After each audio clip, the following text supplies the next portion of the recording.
রাতের অন্ধকারে বিজেপির দলীয় কার্যালয়ে ভাঙচুর চালালো দুষ্কৃতীরা। কোচবিহার জেলার তুফানগঞ্জ 2 নম্বর ব্লকের শালবাড়ি 2 নম্বর গ্রাম পঞ্চায়েতের অধীন গাবুয়াডাঙ্গা গ্রামের ঘটনা। সদ্য সমাপ্ত লোকসভা নির্বাচনে কোচবিহারের আসনটি বিজেপির হাত থেকে কেড়ে নেয় শাসক তৃণমূল। গত লোকসভায় কেন্দ্রীয় প্রতিমন্ত্রী ও এবারের বিজেপি প্রার্থী নিশীথ প্রামাণিক পরাজিত হন তৃণমূল প্রার্থী জগদীশ চন্দ্র বসুনিয়ার কাছে। জেলার রাজনৈতিক পটভূমিকায় হঠাৎ করেই এমন পরিবর্তনের হাওয়া বইতে থাকায় জেলার বিজেপির নেতা নেতৃত্বরা বেশ কিছুটা হতোদ্যম হয়ে পড়েন। রবিবার রাত্রে বিজেপির দলীয় কার্যালয়ে ঢুকে কে বা কারা টিভি, চেয়ার, টেবিল সহ অন্যান্য আসবাবপত্র ভাঙচুর করে। বিজেপির তরফে দাবি করা হচ্ছে হারানো জমি পুনরুদ্ধার করতে তৃণমূল আশ্রিত দুষ্কৃতীরাই ঘটিয়েছে এই ঘটনা। তারাই বিজেপি কর্মীদের মনে ভীতির সঞ্চার করতে এইভাবে এলাকা দখল করতে চাইছে। যদিও শাসক তৃণমূলের তরফে এই অভিযোগ সম্পূর্ণ অস্বীকার করা হচ্ছে। দলের তরফে বলা হয়, কোচবিহার জেলা বিজেপির এই মুহূর্তে গোষ্ঠী দ্বন্দ্বে জরাজীর্ণ অবস্থা। কোনো গোষ্ঠী অপর গোষ্ঠীর লোকজনকে বরদাস্ত করতে পারছে না। তারই পরিণামে এই ভাঙচুরের ঘটনা ঘটেছে। ভাঙচুরের ঘটনায় তদন্ত শুরু করেছে তুফানগঞ্জ থানার পুলিশ।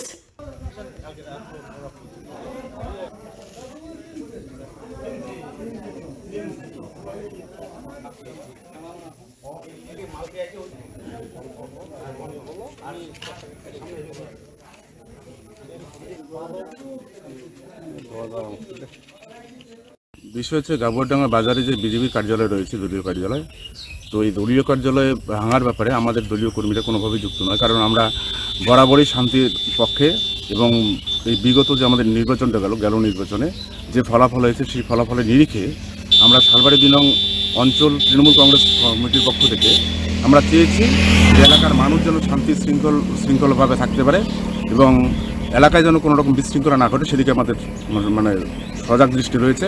এবং গাবুয়াডাঙ্গা বাজারে যে ঘটনাটা ঘটেছে এটা সম্পূর্ণ তাদের গোষ্ঠীদ্বন্দ্ব। বিগত দিনে আমাদের এখানকার যে প্রধান সাহেব একটা বিচার সালিসির নাম করে তাদের কিছু সংখ্যক কর্মীকে, শক্তি প্রমুখ সহ কিছু সংখ্যক কর্মীকে তারা বহিষ্কার করে এবং তাদের মধ্যে যে দ্বন্দ্ব, সেই দ্বন্দ্বের বহিঃপ্রকাশ গতকাল করেছে।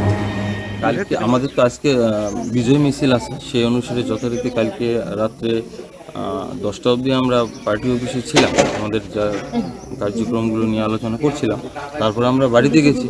সেই রাত্রের অন্ধকারে তৃণমূলের দুষ্কৃতীরা মোস্তানি করেছিল, বাজারে অনেককে মারধরও করেছে এবং পার্টি অফিসে যা অবস্থা আপনারা দেখলেন, টিভি থেকে শুরু করে চেয়ার টেবিল সব কিছু ভেঙে ফেলেছে। এর কারণ কি মূলত? এর কারণ বলতে দীর্ঘদিন যাবৎ গত 5-7 বছর থেকে গাবুয়াডাঙ্গা বাজারে তৃণমূলের অস্তিত্ব প্রায় শেষ হয়ে গেছে। আমরা শান্ত পরিবেশ রাখতে এতদিন সম্মত হয়েছি, কিন্তু এই অবস্থায় ওরা ভেবেছিল যে অশান্ত পরিবেশ না হলে হয়তো ওদের অসুবিধা, সেজন্য ওরা অশান্ত করার জন্য, পরিবেশকে উত্তেজিত করার জন্য আজকে যেহেতু আমাদের বিজয় মিছিল আছে, সেই বিজয় মিছিলকে পণ্ড করে দেওয়ার জন্যই এরকম পরিকল্পনা ওরা করেছে। কোচবিহার থেকে নিজস্ব প্রতিনিধির রিপোর্ট, টিভি নিউজ 10।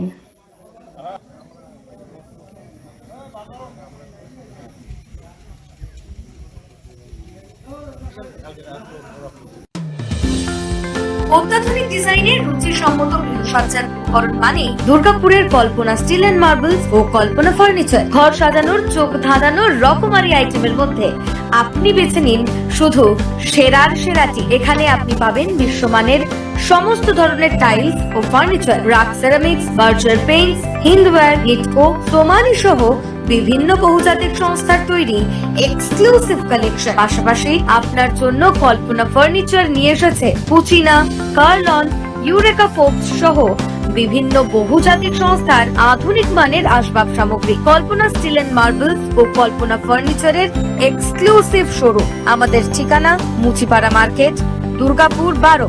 আমাদের শাখা রয়েছে বাঁকুড়া, ভিরিঙ্গি, বরজোড়া, চণ্ডীদাস বাজার, শ্যামপুর মোড়, বিটু বাজার, কাটাবেরিয়া ও দুর্লাভপুরে।